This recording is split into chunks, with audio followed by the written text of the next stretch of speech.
إله إلا الله ونشهد أن سيدنا وسندنا وحبيبنا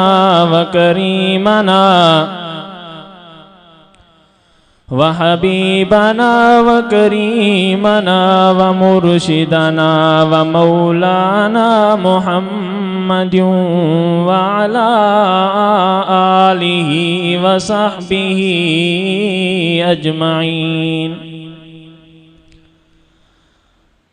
أما بعد فأعوذ بالله من الشيطان الرجيم.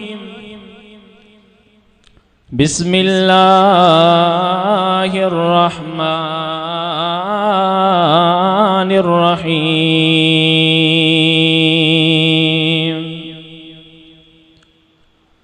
محمد رسول الله والذين معه أشداء على الكفار رحماء بينهم. صدق الله العظيم وصدق رسوله النبي الكريم ونحن على ذلك لمن الشاهدين والشاكرين والحمد لله رب العالمين. بآواز بلند مدینے جے میر دے درود پاک پڑھو. یا رب صل وسلم دائما ابدا على حبیبک خیر الخلق كلهم. هو الحبیب الذي ترجى شفاعته لكل حول من الأحوال مقتحمين. वाजिब सद एहतराम मुझा अजीज दोस्तों ए भाइरों ए बुजुर्गो, तवाई असां जे लाए खुश नसीबी आ जो अल्लाह तबारक व तआला तवाई असां खे पंहिंजे घर में गड थियण जी तौफीक अता फरमाई आहे. अज जो प्रोग्राम इफ्तिताह जुमातुल मुबारक जे हवाले सां रखियो वियो. उलमाए इकराम तशरीफ फरमा थींदा, उन्हनि जो इंशाअल्लाह बयान थींदो. उन्हीं खां अॻु में चंद ॻाल्हियूं अवां सां अर्ज़ करणु चाहियां थो. दुआ है त अल्लाह तबारक व तआला सही बयान करण जी तौफीक अता फरमाए, उन्हीं खां बाद में अमल करण जी तौफीक अता फरमाए. ज़ुल्हज जो महीनो हली रहियो आहे. हे महीनो कुर्बानिन जो महीनो आ. हे महीनो अल्लाह तबारक व तआला जे वेझो महीनो आ. हिन महीने में दा जो को ज़ुल्हज जे दिहाड़े ते हजरत इब्राहिम अलैहिस्सलातु वस्सलाम जन पंहिंजे पुटड़े जी कुर्बानी कई. अल्लाह तबारक व तआला पूरी उम्मत मुस्लिमा जे लाए हुकुम फरमाए छड़ियो त तव्हां अल्लाह जी राह में जानवर कुर्बान कयो. तव्हां कंदो त जानवर कुर्बान, लेकिन तव्हां के सवाब पंहिंजे पुटड़े जे कुर्बान करण जेतिरो थींदो. 18 ज़ुल्हज ते दामाद रसूल जामिया कुरान हजरत उस्मान रजी अल्लाह तआला अन्हु जी शहादत जो दिहाड़ो आ. हजरत उस्मान रजी अल्लाह तआला अन्हु उहो खुश नसीब सहाबी आ जो पंहिंजे हथ के नबी अलैहिस्सलातु वस्सलाम हजरत उस्मान जो हथ करार ॾिनो. जॾहिं वण जे हेठां वेही करे बैयत कई वई त जेकॾहिं हकीकत में उस्मान के शहीद कयो वियो आ, जॾहिं नबी अलैहिस्सलातु वस्सलाम जन काबतुल्लाह ॾे हज़रत उस्मान के सफ़ीर करे मोकिलियो, त पोयों माण्हुनि अची करे ॿुधायो त नऊज़ बिल्लाह हज़रत उस्मान खे काफ़िरनि क़त्ल करे छॾियो, ख़त्म करे छॾियो। नबी अलैहिस्सलातु वस्सलाम उनी माल वाइदो वरितो, अहद वरितो त ओसी ताईं असां वापसि न वेंदासीं जेसी ताईं असां हज़रत उस्मान जो बदिलो न वठासीं। उहो उस्मान जंहिंखे नबी अलैहिस्सलातु वस्सलाम जन पंहिंजूं ॿ न्याणियूं अता फरमायूं, हिकिड़ी वफ़ात करे वई, वरी ॿी नबी अलैहिस्सलातु वस्सलाम उन्ही खे अता फरमाई ऐं फरमायूं ए उस्मान जेकॾहिं मूंखे 40 न्याणियूं हुजनि हा, हिकिड़ी फौत ते हा मां तोखे ॿी ॾियां हा, ॿी फौत ते हा 3 ॾियां हा, ईअं जो तोखे 40 न्याणियूं तोखे अता करे छॾियां हा, छो त तो जहिड़ो हयादार मां काथे न आहे ॾिठो। हज़रत उस्मान रज़ी अल्लाह ताला अन्हु जॾहिं महफ़िल में ईंदा हा, नबी अलैहिस्सलातु वस्सलाम जन पंहिंजो पाण खे ठाहे करे वेंदा हा। हिकु दफ़ो नबी अलैहिस्सलातु वस्सलाम जन महफ़िल में वेठा आहिनि, हज़रत अबू बकर सिद्दीक़ रज़ी अल्लाह ताला अन्हु आयो, नबी अलैहिस्सलातु वस्सलाम जो गोड मुबारक मथे थियल हुई, नबी अलैहिस्सलातु वस्सलाम जन जीअं वेठा चऊं हलियो आ। हज़रत उमर आया, उन्हनि खे बि इजाज़त मिली वई। जॾहिं हज़रत उस्मान रज़ी अल्लाह ताला अन्हु आया त नबी अलैहिस्सलातु वस्सलाम जन फरमायो 2 मिंट उन्ही खे इंतज़ार करायो जेसी ताईं मां पंहिंजो पाण खे ठाहे वठां। जॾहिं नबी अलैहिस्सलातु वस्सलाम जन ठही वेठा, नबी अलैहिस्सलातु वस्सलाम जन फरमायो सॾे अचो हज़रत उस्मान खे। हज़रत उमर रज़ी अल्लाह ताला अन्हु पुछा, फरमाई सोना नबी तव्हां ठही वेठो, पहिरियों असां आयासीं तव्हां न ठहियो? नबी अलैहिस्सलातु वस्सलाम जन फरमायो हज़रत उस्मान खां अल्लाह ऐं अल्लाह जा फरिश्ता भी हया कंदा आहिनि त मां मुहम्मद रसूलुल्लाह खे भी हया करण। मुंहिंजा अज़ीज़ दोस्तो, नबी अलैहिस्सलातु वस्सलाम जो उहो वफ़ादार सहाबी 18 ज़ुल्हज ते कुर्बान थियो अल्लाह जी राह में। नबी अलैहिस्सलातु वस्सलाम जे सहाबी जा दुश्मन बणजी पिया, बागी बणजी पिया। हज़रत उस्मान रज़ी अल्लाह ताला अन्हु खे तकलीफ़ पहुचाइण शुरू कयूं। कॾहिं कहिड़ी तकलीफ़ था पहुचाइनि, कॾहिं कहिड़ी तकलीफ़ था पहुचाइनि, हत्ता के हज़रत उस्मान रज़ी अल्लाह ताला अन्हु जो घेराव शुरू थी वियो, घर जे ॿाहिरां घेराव थी वियो।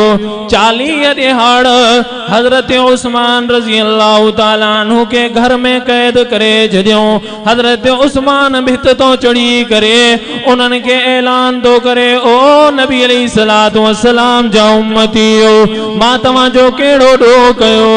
मुंहिंजी मानी भी बंद थी वई, मुंहिंजो पाणी भी बंद थी वियो।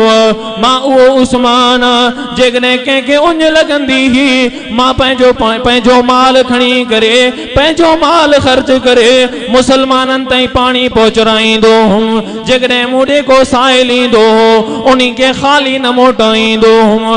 अॼु मुंहिंजे लाइ 40 ॾिहाड़ा थी वियो, मुंहिंजो पाणी बंद, मुंहिंजी मानी बंद, मां ते एॾो ज़ुल्म छो थो थिए? होॾो उहे मञण जे लाइ तयार न आहिनि। जॾहिं हज़रत उस्मान रज़ी अल्लाह ताला अन्हु समझी वियो त माण्हू मुंहिंजी ॻाल्हि कोन मञींद, घेराव वधंदो थो वञे, हज़रत उस्मान जे दर ताईं अची करे पहुत।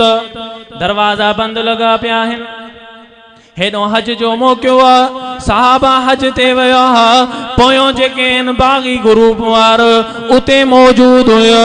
हज़रत उस्मान रज़ी अल्लाह ताला अन्हु जे घर ते चढ़ाव करे हज़रत उस्मान रज़ी अल्लाह ताला अन्हु जे घर में दाख़िल थी वियो।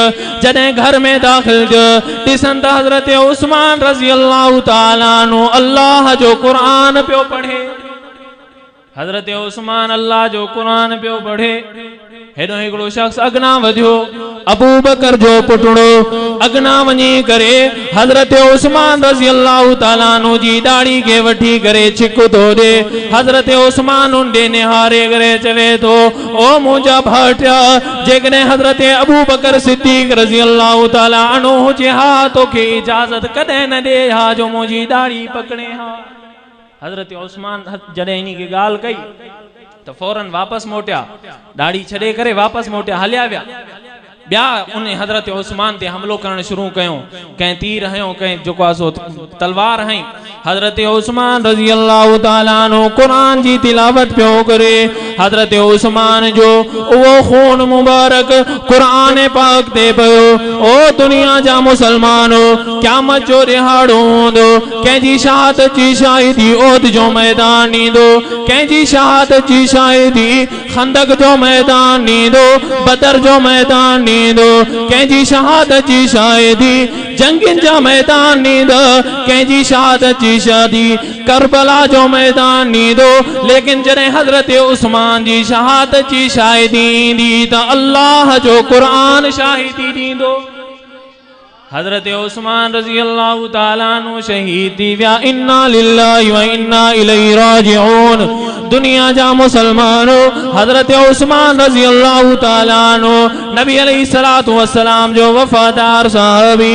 नबी अलैहिस्सलातु वस्सलाम सां प्यार करण वारो नबी अलैहिस्सलातु वस्सलाम जी इत्तिबा करण वारो नबी अलैहिस्सलातु वस्सलाम सां मोहब्बत करण वारो अल्लाह जी मोहब्बत में पंहिंजो पाण खे मस्त करण वारो अॼु वो पैगाम ॾेई वियो जेकॾहिं तव्हां जे अॻियां ज़ालिम अची वञनि जाबिर अची वञो तव्हां ते जेॾा वॾा ज़ुल्म थियनि लेकिन तव्हां हार न मञिजो तव्हां पंहिंजो पाण खे परेशान न समझिजो जेकॾहिं तव्हां कामयाब थी वियो त गाज़ी हूंदो जेकॾहिं ख़त्म थी वियो त शहीद हूंदो पंहिंजो पाण खे परेशान न समझिजो पंहिंजो पाण खे हारायल न समझिजो जेकॾहिं तव्हां खे क़त्ल करे छॾियऊं तव्हां शहीद हो जेकॾहिं तव्हां खटे वियो त तव्हां गाज़ी बणिजी वेंदो तव्हां जे लाइ नुक़सान न आहे बल्कि अॻियनि माण्हुनि जे लाइ नुक़सान हूंदो तव्हां ऐं असांखे उहे सबक़ ॾेई विया साहबा इकराम रिज़वानुल्लाह अलैहिम अजमईन पंहिंजूं जानियूं क़ुर्बान कयूं माल क़ुर्बान कयूं पंहिंजो पाण खे क़ुर्बान करे छॾियऊं औलाद खे क़ुर्बान करे छॾियऊं उन्हनि जो मक़सदु इहो हुयो त नबी अलैहिस्सलातु वस्सलाम जो जहिड़े तरीक़े सां दीन नबी अलैहिस्सलातु वस्सलाम असां ताईं पहुचायो आहे बि ऐं ही असां उहो अॻियनि उम्मतुनि ताईं पहुचायूं उन्हनि जी क़ुर्बानियुनि सां तव्हां ऐं असां ताईं महफ़ूज़ दीन पहुतो आहे उन्हनि पंहिंजूं क़ुर्बानियूं ॾिनियूं सहाबा शहीद थिया कारी शहीद थिया जेको आहे सो उलमा इकराम शहीद थी रहिया आहिनि उन्हनि जूं क़ुर्बानियूं आहिनि जो तव्हां ऐं असांजे घर घर में मस्जिद आहे दर दर ते मदरसो आहे मुंहिंजा अज़ीज़ दोस्तो शहर शहर में मदरसो आहे हेॾा वॾा इदारा ईअं न आहिनि ठहंदा बल्कि क़ुर्बानियुनि सां ठहंदा आहिनि इहो तव्हां ऐं असांजे लाइ सहाबा इकराम जी क़ुर्बानी जो नतीजो आहे पंहिंजो पाण खे सहाबा इकराम रिज़वानुल्लाह अलैहिम अजमईन जी मोहब्बत में महव ऐं मस्त करे छॾियऊं नबी अलैहिस्सलातु वस्सलाम जी मोहब्बत में महव ऐं मस्त करे छॾियऊं जेकॾहिं तव्हां ऐं असां रसूलुल्लाह सल्लल्लाहु अलैहि वसल्लम जी मोहब्बत में सहाबा इकराम रिज़वानुल्लाह अलैहिम अजमईन में जी मोहब्बत में सच्चा हूंदासीं क़यामत जे ॾिहाड़े नबी अलैहिस्सलातु वस्सलाम जी मोहब्बत भी मिलंदी नबी अलैहिस्सलातु वस्सलाम जी शफ़ाअत भी मिलंदी ऐं नबी अलैहिस्सलातु वस्सलाम जे हथनि सां तव्हां ऐं असांखे हौज़ कौसर नसीब कयो वेंदो